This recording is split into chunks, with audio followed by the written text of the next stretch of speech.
उद्या मंत्रिमंडळ विस्तार होणार आहे। याबाबत स्वतः अजित पवार यांनी संकेत दिले आहेत। अजित पवारांनी देखील म्हटलं आहे की उद्या मंत्रिमंडळ विस्तार होणार आहेत। भाऊ, उद्या मंत्रिमंडळ विस्तार होण्याची शक्यता आहे। भाजपला किती मंत्रिपद मिळू शकतात, अजित पवारांच्या राष्ट्रवादीला किती आणि शिवसेनेला किती, याबाबत काही महायुतीचा फॉर्म्युला ठरलाय का? महाराष्ट्रामध्ये ज्या विधानसभेच्या निवडणुका झालेल्या आहेत, 70 वर्षाच्या इतिहासामध्ये रेकॉर्ड ब्रेक एवढ्या जागा कोणत्याही पक्षाच्या निवडून आलेल्या नाहीत। मी लोणी गावामध्ये माझ्या मतदान केलं आणि त्या दिवशी लोकशाही न्यूजनं माझी प्रतिनिधींनी मुलाखत घेतली। त्या दिवशी मी सांगितलं की 200 पेक्षा जास्त जागा आमच्या निवडून येतील आणि जनतेनं कौल आमच्या बाजूने दिला। भारतीय जनता पक्षाच्या 132 जागा निवडून आल्या। एकनाथराव शिंदे आहेत, अजितदादा पवार राष्ट्रवादी आहे। आमच्या महायुतीच्या विक्रमी जागा निवडून आल्या, रेकॉर्ड ब्रेक जागा निवडून आल्या आणि 6 आमदारांच्या पाठीमागं 1 मंत्रिपद, असा फॉर्म्युला जर धरला तर भारतीय जनता पक्षाच्या वाट्याला 22 ते 23 मंत्रिपद येऊ शकतात। एकनाथराव शिंदे आहेत, अजितदादा पवार आहेत, माननीय देवेंद्रजी आहेत, बसून हे सगळं प्रस्ताव त्यांनी केंद्राकडे दिलेला आहे। मोदीजी आहेत, अमित शहाजी आहेत। केंद्र सरकार या फॉर्म्युल्याप्रमाणे मंत्रिमंडळ तयार करण्यासाठी केंद्राचे आमचे वरचे जे काही वरिष्ठ नेते आहेत आणि राज्याचे मुख्यमंत्री आहेत ते निर्णय घेतील कोणत्या पक्षाला किती मंत्रिपद। भाऊ, तुम्ही देवेंद्रजीच्या काळात 2014 मध्ये कॅबिनेट मंत्री होता। तुम्ही स्वतः मंत्रिपदाची इच्छा व्यक्त केली देवेंद्रजी सोबत, वरिष्ठासोबत काही बोलणं झालंय का? तुमची वर्णी लागणार का या मंत्रिमंडळात? राज्याच्या मुख्यमंत्री पदावर देवेंद्रजीची निवड झाल्यानंतर मी त्यांना भेटलो। महाराष्ट्रातल्या 13 कोटी जनतेच्या विकासासाठी, राज्याच्या विकासासाठी, महाराष्ट्राला सुजलाम सुफलाम करण्यासाठी मुख्यमंत्री देवेंद्रजी यांना शुभेच्छा दिल्या आणि मंत्रिमंडळामध्ये मला तुम्ही संधी दिली होती। मी पाणी पुरवठा आणि स्वच्छता खात्याचा मंत्री झाल्यानंतर राज्यामध्ये 1 कोटी लोकांच्या घरामध्ये स्वच्छतागृह बांधून दिले होते। 18,000 गावात फिल्टरच्या पाण्याच्या योजना केल्या होत्या। माझ्या मतदारसंघात 300 गावासाठी इस्रायलच्या तंत्रज्ञानाची वॉटर ग्रीड केली होती आणि 200 गावात आज फिल्टरचं पाणी चालू आहे। मराठवाडा वॉटर ग्रीड ही शेतीचं पाणी, पिण्याचं पाणी, उद्योगाचं पाणी एकत्रित अशी ही ग्रीड इस्रायलच्या तंत्रज्ञानाच्या माध्यमातून करण्याचा माझा संकल्प होता आणि आताही मला जर मंत्रिपदाची संधी मिळाली तर मी संधीचं सोनं करेल, कारण 40 वर्ष मी एकाच पक्षामध्ये आहे। भारतीय जनता पक्षाचं निष्ठेनं काम केलेलं आहे आणि निष्कलंक आहे।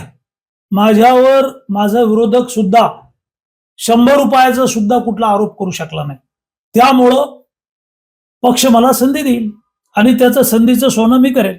भाऊ, आपण जर पाहिलं तर आता संजय राऊत बोलताना म्हणालेत की वन नेशन वन इलेक्शनवर संजय राऊतने टीका केली की 2029 पर्यंत हा जरी ठराव केंद्रामध्ये मंजूर करण्यात आला वन नेशन वन इलेक्शनचा, तर पंतप्रधान नरेंद्र मोदी राहतील का, असा त्यांनी प्रश्न उपस्थित केला। संजय राऊत वेडा माणूस आहे। नरेंद्र मोदीजी पंतप्रधान होणारच नाहीत। रोज सकाळी उठला की भोंगा वाजवायचा, पत्रकार परिषद घेतल्याशिवाय, टीव्हीवर आल्याशिवाय, पेपरला मुलाखत आल्याशिवाय त्यांना झोप येत नाही, जेवण गोड लागत नाही, पाणी गोड लागत नाही। टीव्हीवर चेहरा पाहिला नाही तर संजय राऊत रात्री झोपेतून दचकून उठतात, गांजा फुकून, नशा करून। रात्रीचाच नशा उतरत नाही, दुसऱ्या दिवशी बेताल बडबड करतात। विनाशकाले विपरीत बुद्धी। या देशाला ह्या निवडणुका परवडत नाहीत। सगळ्या निवडणुका एकत्र घेण्याचा मोदीजींच्या सरकारचा विचार आहे आणि एवढ्या चांगल्या गोष्टीचा स्वागत करायचं सोडून संजय राऊत राजकारण करतात। राजकारणाशिवाय त्यांना येतं काय? आणि कुठं ग्रामपंचायतला सुद्धा निवडून येऊ शकत नाही हा माणूस। भोंगा आहे। सगळा महाराष्ट्राला वीट आली यांच्या वागण्याची। संजय राऊत कुठेही राजकारण करतात। महामानव भारतरत्न डॉक्टर बाबासाहेब आंबेडकरांच्या पुतळ्यासमोर जी विटंबना झाली, या माथे फिरूला अटक केलेली आहे. फास्ट ट्रॅक कोर्टामध्ये त्याच्यावर गुन्हा दाखल होऊन त्याला जन्मठेपेची शिक्षा झाली पाहिजे, फाशी झाली पाहिजे. त्याचा निषेध केलेला आहे मुख्यमंत्री महोदयांनी. बीडच्या लोकप्रतिनिधीचं अपहरण झालं, दुर्दैवी घटना आहे.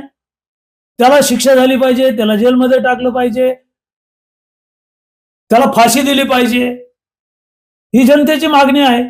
मात्र संजय राऊत हा बासुंदीत मिठाचा खडा आहे. जिथं कुठं काय बोलावं याचं गांभीर्य संजय राऊतांना नाही. कुठलीही गंभीर घटना असेल तर ते काहीतरी बोलत राहतात, विनाशकाले विपरीत बुद्धी.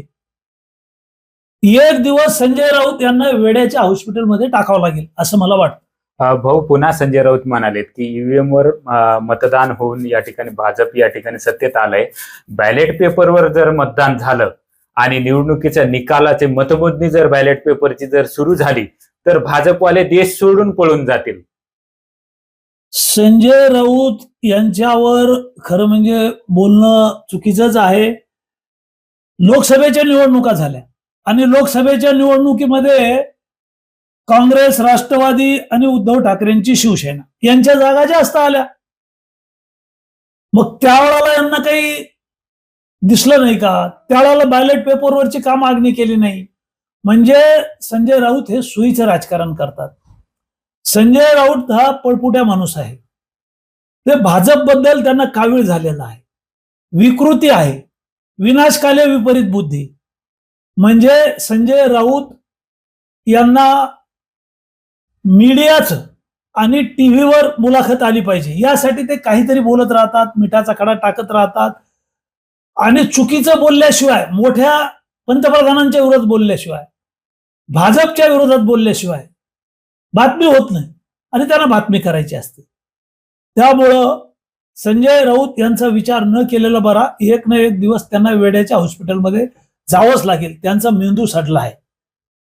निश्चितच आपण जर पाहिलं तर उद्या मंत्रिमंडळ विस्तार होण्याची शक्यता आहे आणि त्यामध्ये भाजपला 22+ मंत्री खाते मिळू शकतात असं देखील आमदार बबनराव लोणीकर यांनी म्हटलं आहे. त्याचबरोबर संजय राऊतवर त्यांनी जोरदार टीका देखील केली आहे. सुधाकर जाधव, लोकशाही मराठी, जालना. लोकशाही मराठी ऐका, पहा, जागरूक रहा.